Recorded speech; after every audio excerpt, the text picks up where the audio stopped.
Assalamu alaikum. Asanteni sana. This is Wajir County, and this is Kenya. This is what we meant when we said we would leave no one behind. The great people of Wajir County, distinguished leaders, ladies and gentlemen, today we make history. For the first time in 63 years of self-rule and national celebration, Madaraka Day is being hosted here in Wajir, in the heart of northern Kenya. This is not a mere ceremonial gesture. It is a national declaration.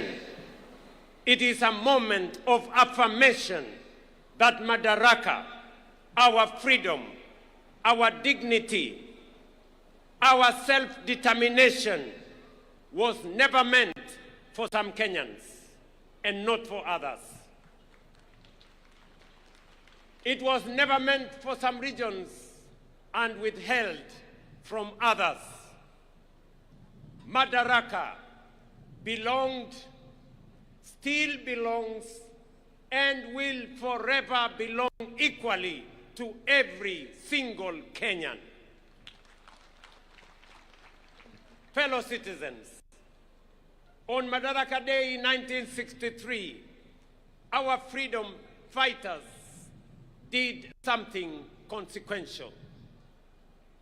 They secured the transfer of political authority from colonial hands into African hands and into Kenyan hands. But self-rule was never simply about changing who holds power. It was about beginning the long but necessary journey of building a nation worthy of the sacrifices that secured its freedom. That promise, that work in progress, is the reason we are here today in Wajir.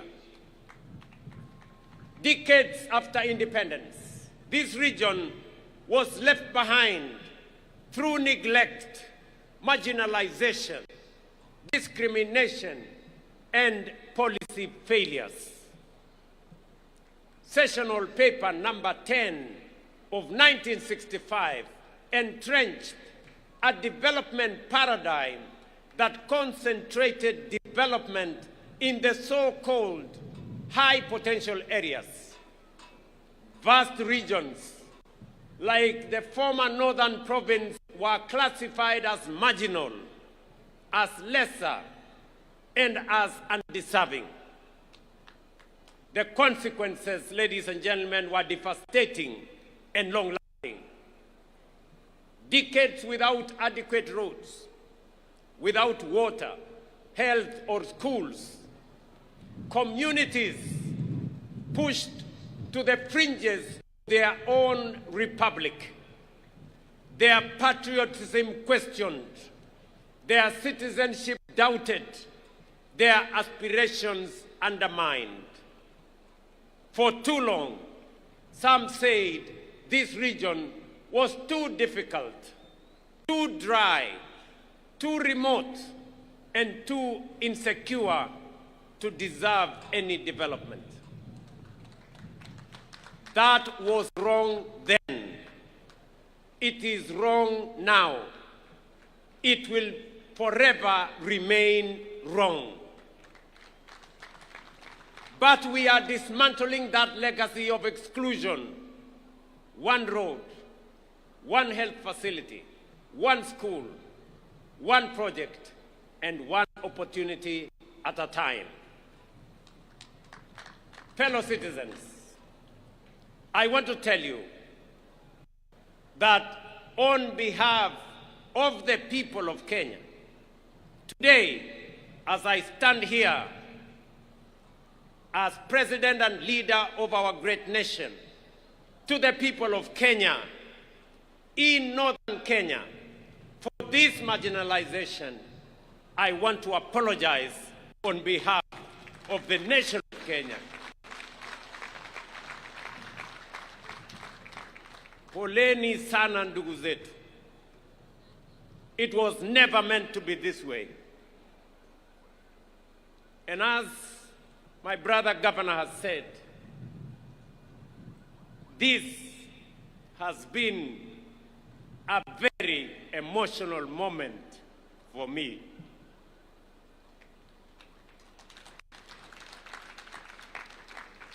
I want to tell you the story of Bakaja Ibrahim Osman. He was born here in Wajir, east of this county in the early 1960s. His parents were born here, but for years, every time Osman went to apply for identity card, the most basic document of citizenship, he was treated not as a Kenyan, but as a suspect, an illegal alien.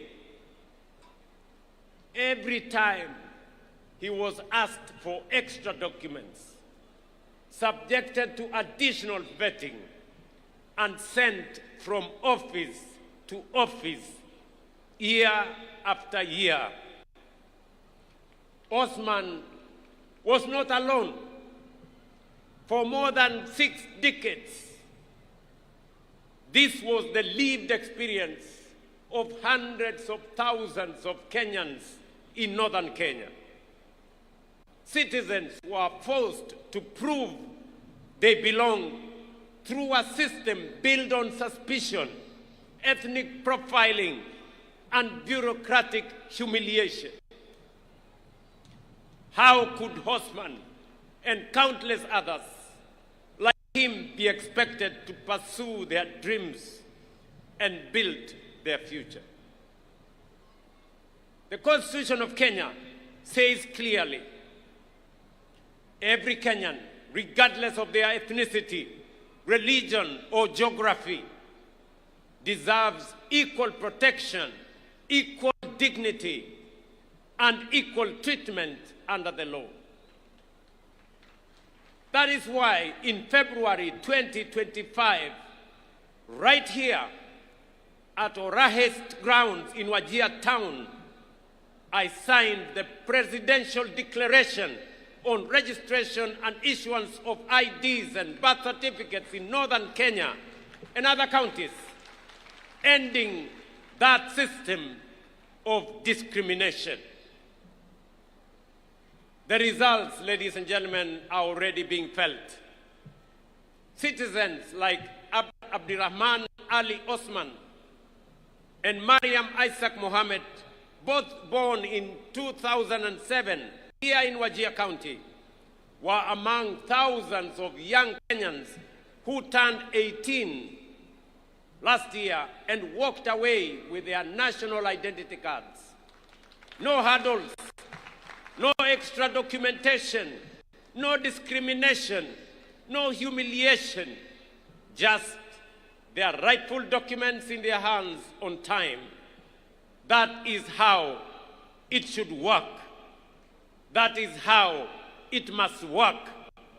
That is how it will work for every Kenyan in every part of our republic. But let me be direct about what that decision was not. It was not an invitation for foreigners to acquire Kenyan documents illegally. Kenyan identity cards will only be issued to legitimate citizens of this republic.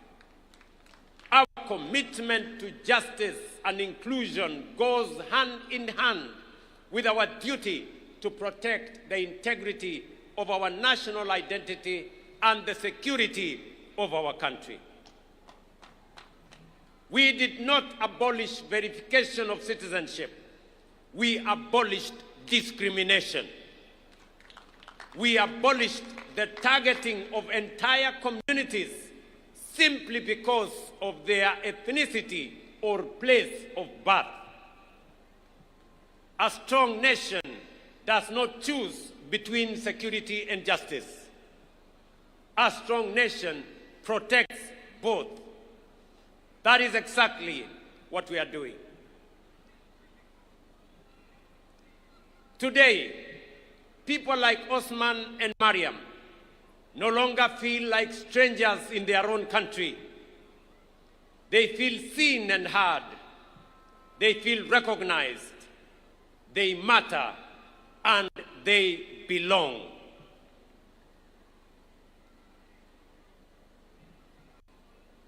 Ladies and gentlemen, yet we know that inclusion does not end with recognition. It must be reflected in people's daily lives, in the education of their children, the health that they access, the opportunities available to their young people, and the roads they travel on. That is why the bottom-up economic transformation agenda was conceived not merely as an economic program, but as a deliberate strategy for inclusion.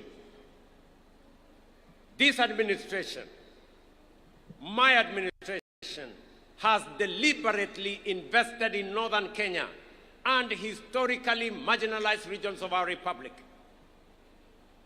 Of all the investments, ladies and gentlemen, we are making in northern Kenya, none is more important than education, which is also the theme of this year's Madaraka: education, skills, and the future. Of all the tools a nation possesses, education is the most potent. It is the bridge between promise and possibility, between poverty and prosperity, and between exclusion and belonging. Unlike in 1963, the next frontier of Kenya's liberation will not be fought on conventional battlefields. It will be won in classrooms and lecture halls, laboratories and workshops, and in innovation hubs. The nations leading the world today and their position: South Korea, Malaysia, Singapore, invested in science, technology, engineering, and mathematics education and became a technology powerhouse. Singapore turned it to its people into the greatest resource. Finland built a knowledge economy through sustained investment in learning. Kenya is decisively moving in that direction. The competence-based education and training system is transforming what learning means in Kenya. It is equipping our children not merely to pass examinations, but to think critically, solve problems, innovate, and compete on the global stage.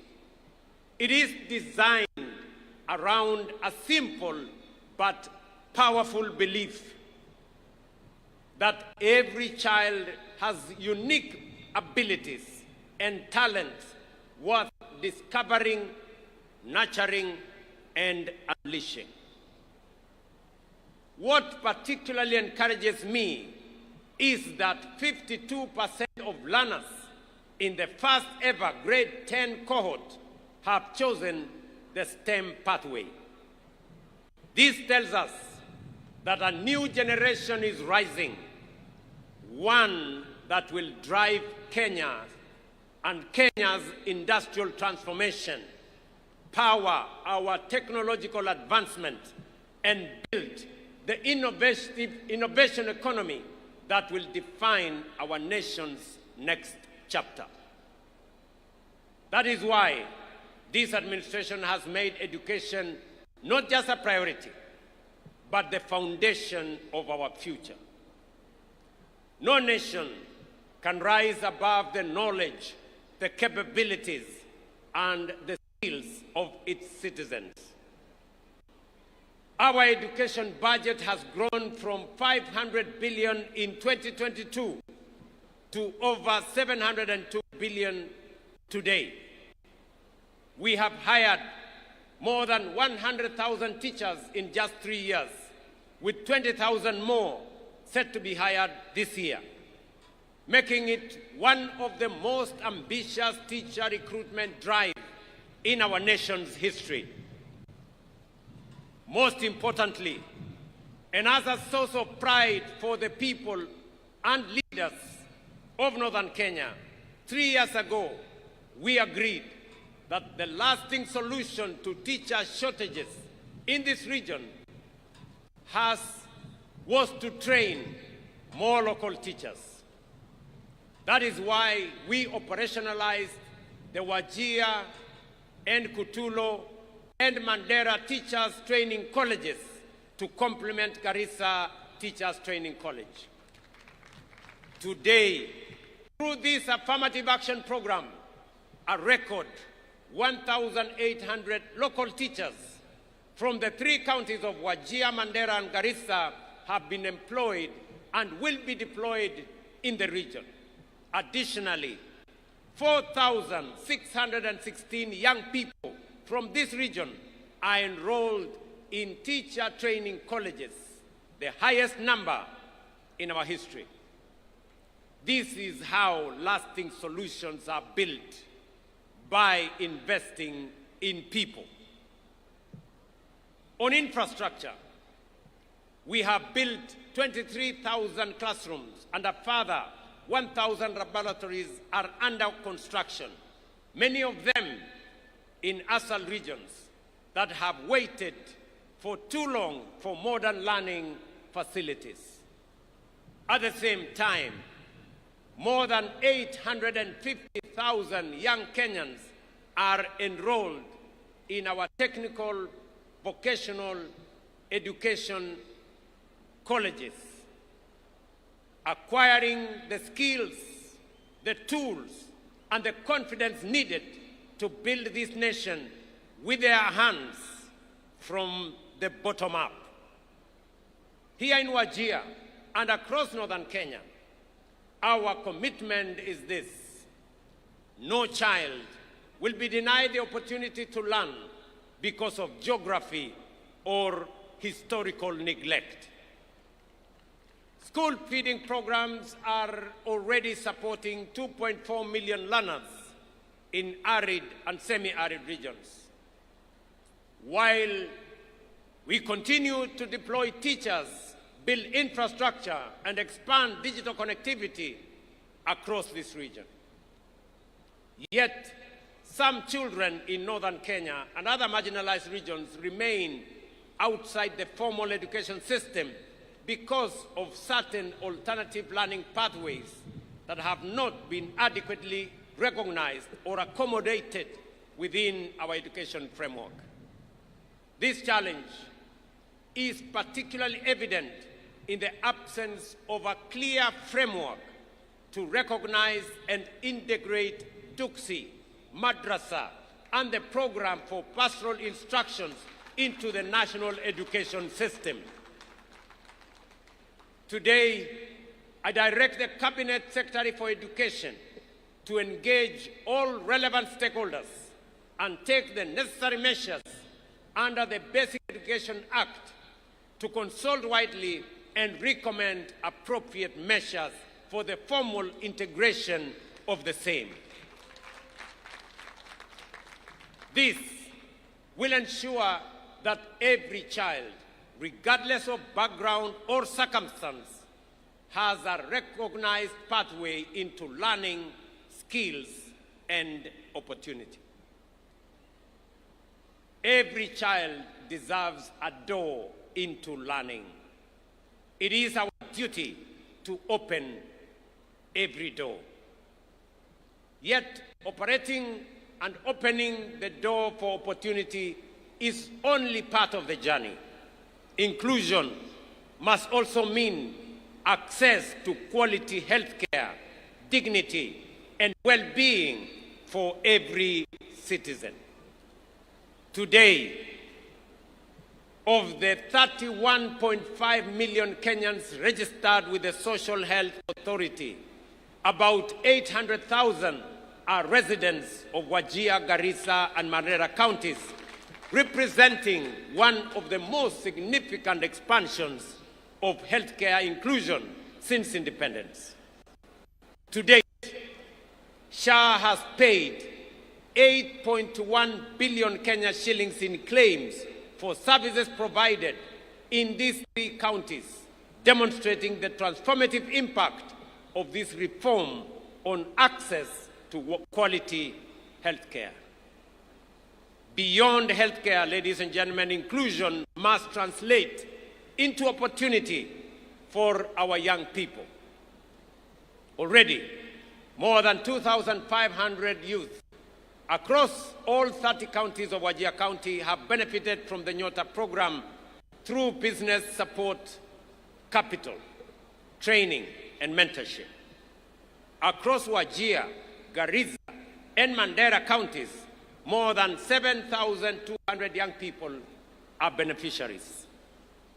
We are also investing in Jitume digital hubs, ICT centers, digital skills programs, and digital infrastructure so that a young person in Wajir can compete with any person in Kenya and globally.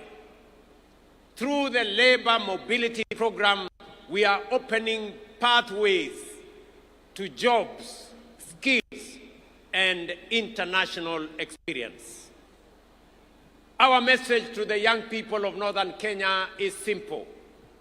Your future will not be defined by geography. It will be defined by your talent, your skills, and your determination. But talent and determination flourish where opportunity is accessible and infrastructure is strong. That is why we are investing not only in people, but also the foundations of economic transformation. Today in Wajir County, through our affordable housing program, we have invested 15.6 billion shillings in the development of 4,600 housing units, including markets and including hostels, which are at various stages of procurement and construction. This is the largest housing development Wajir has witnessed since independence. One of these projects, located just 3 kilometers from here, stands as a visible symbol of our commitment to ensuring that development, opportunity, and decent living are not reserved for only a few regions. These projects are creating jobs for our young people and generating opportunities for local enterprises. But this is only one part of a much larger transformation. Across Wajir, Garissa, and Madaraka counties, projects valued at approximately 38.5 billion are currently at various stages of implementation. These investments are delivering affordable housing, student accommodation, modern markets, police housing, classrooms, and other supporting infrastructure that will improve lives, expand economic opportunity, and accelerate the region's development.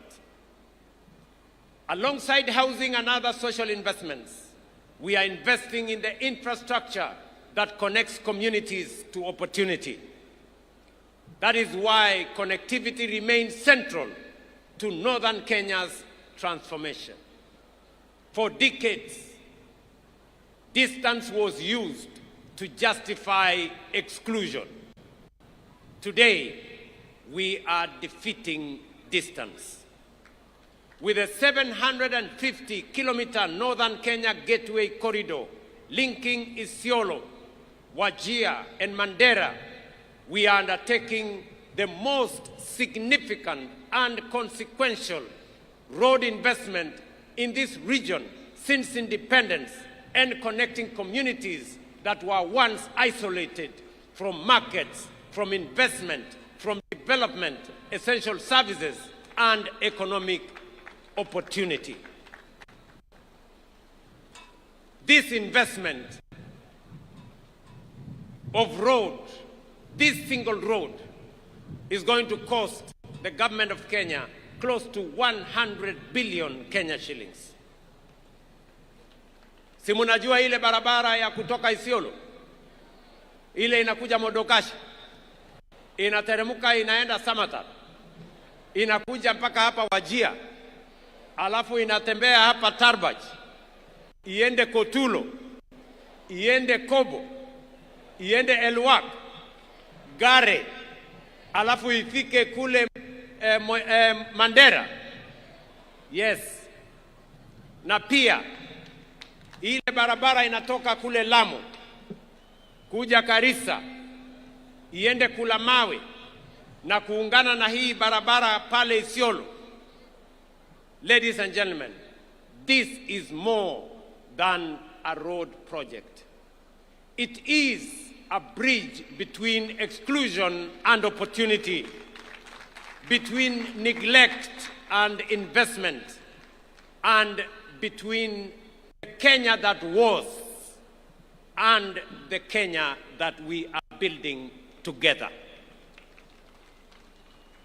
And then there is livestock. Here in Wajir and across northern Kenya, livestock is more than an economic activity.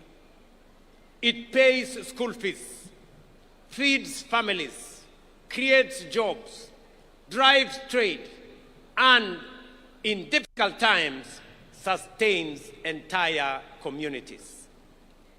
The sector contributes about 12% of Kenya's GDP and 42% of agricultural GDP. In the ASAL counties, it accounts for more than 90% of employment and above 95% of household incomes. Yet for decades, pastoralism was regarded as one of Kenya's most valuable economic assets, while receiving limited support in animal health, markets, infrastructure, and financing. We are changing that through one of the most significant livestock restocking programs in recent years. We have distributed more than 52,000 sheep, goats, and cattle to over 10,000 households across 16 arid and semi-arid lands, helping families rebuild livestock wealth lost through drought and other shocks. To strengthen pastoral livelihoods, we have vaccinated more than 10 million animals, expanded local vaccine production to over 123 million doses, established feedlots and hay storage facilities, restored more than 300,000 hectares of degraded rangelands, expanded breeding programs, and strengthened livestock training, marketing, and market infrastructure, including here in Wajir. Today, we are also deploying an additional 2,000 agripreneurs for our ASAL counties, seated right here in our midst. They will provide last-mile agricultural advisory services, connect pastoralist communities to markets and finance, and support the transition to climate-smart agro-pastoralism and more resilient livelihoods. Together, with the 5,000 already in place, we now have 7,000 agripreneurs driving agricultural transformation across our country. The results of this deliberate intervention are already visible.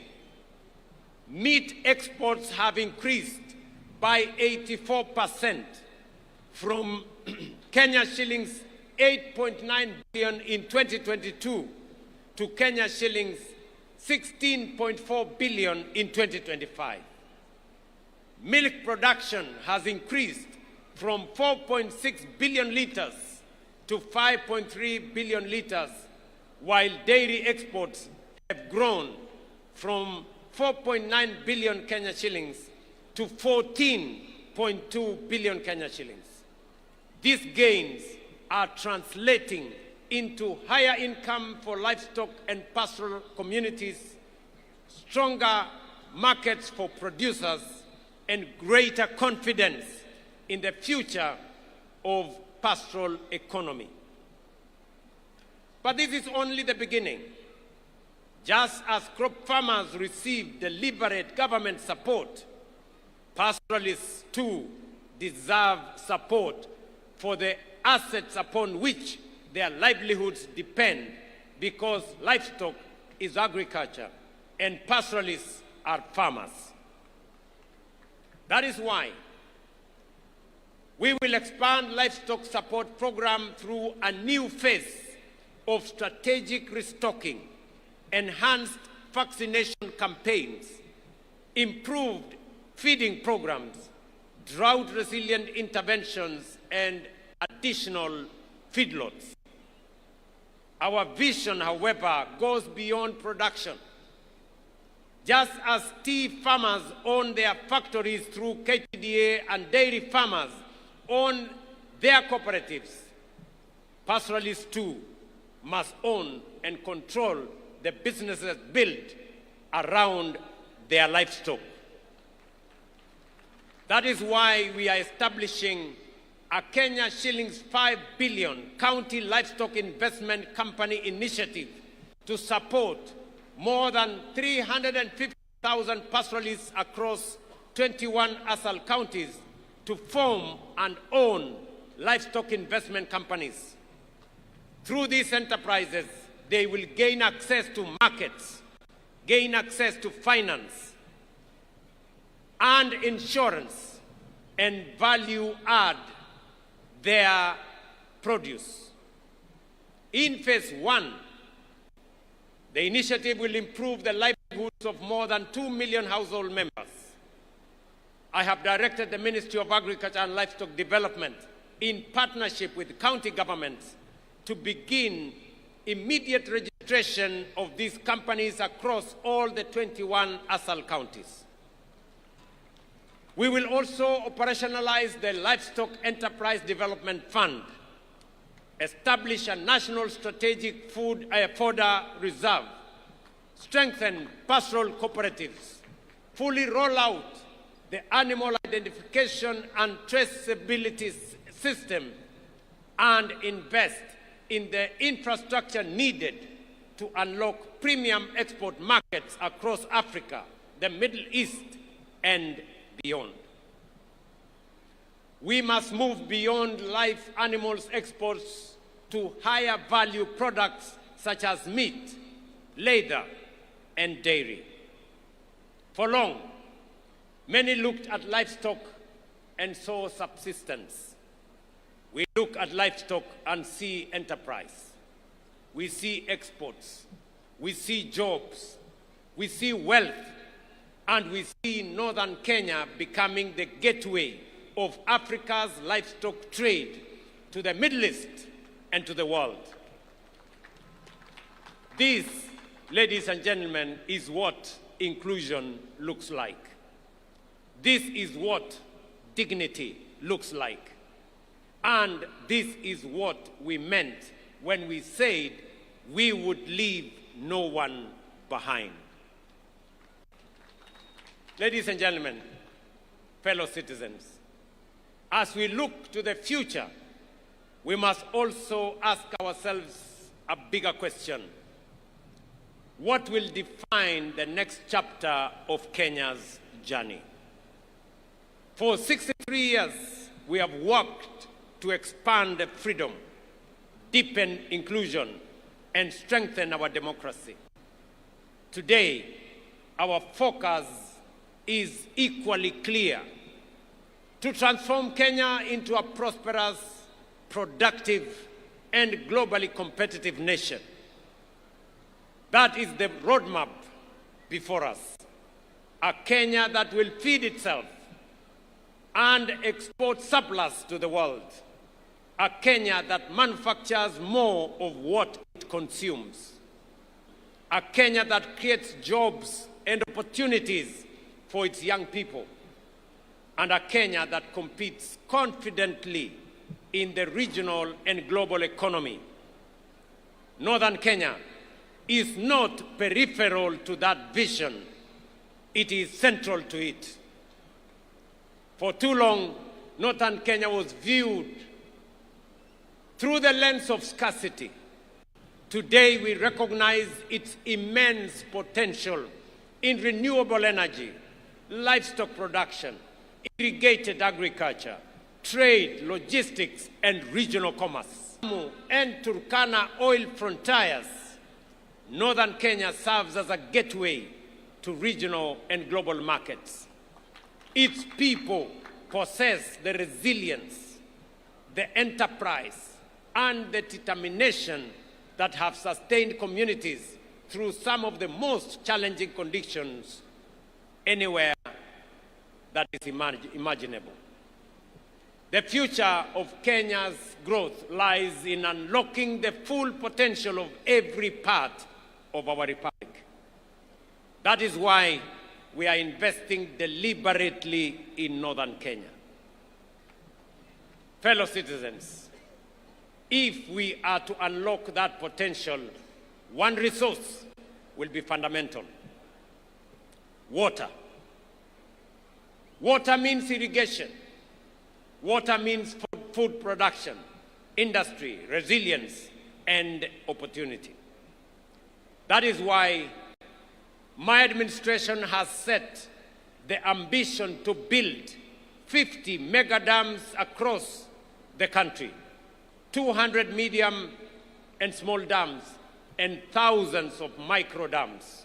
Projects that will bring 2.5 million additional acres under irrigation and food production and export production within the next 5 to 7 years. These dams, many in northern Kenya, including Isiolo on the Ewaso-Nyiro Basin, the High Grand Falls Dam on Tana River, the mega dam on River Dawa in Mandera, right here in Wajir, Wajir not to be specific, Butte Dam that has been in the work for many years, the Sikli Canal in Garissa, Lowat in Turkana, Narosura in Narok, Aror in Elgeyo Marakwet are among the many that are in our priority list. Each of these dams is a statement that no county is too remote to deserve investment, and no river too far to be harnessed for the good of Kenya. What was once called remote will become strategic, and what was once neglected will become indispensable to our food security, our prosperity, and the future we are all building together.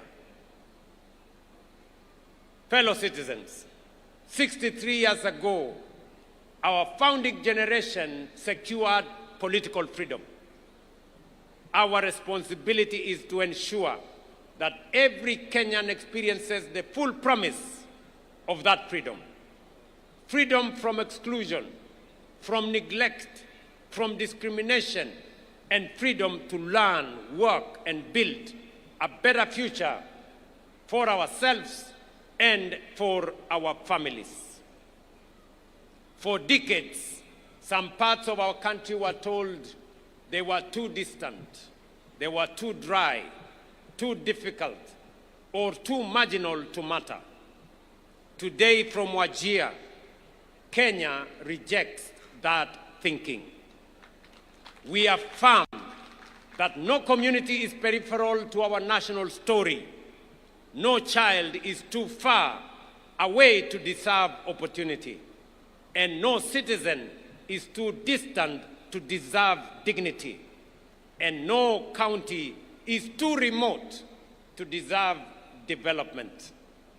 From Busia to Mandera, from Turkana to Kwale, and from Kisumu to Mombasa, every corner of this great republic matters, because every Kenyan matters. Wajir is not the age of Kenya. Wajir is Kenya. Northeastern is Kenya, and Kenya belongs to all of us. Ndugu zangu watu wa Wajir, mimi nimefurahi sana. This has been a great moment. This has been one of the most consequential Madaraka days that I have attended.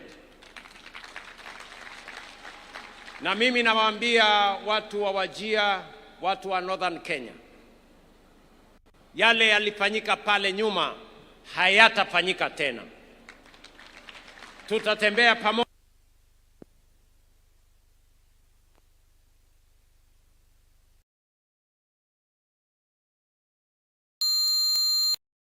jengo kwa muda mfupi.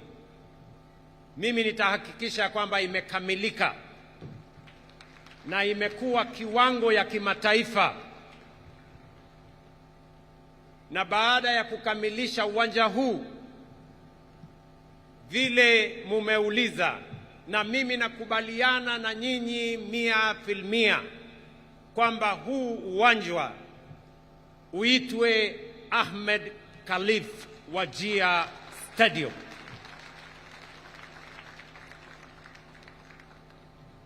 Mbali na uwanja huu ambao tunajenga na zile miradi nyingine yote ambayo yanaendelea katika kaunti hii na Northern Kenya kwa ujumla,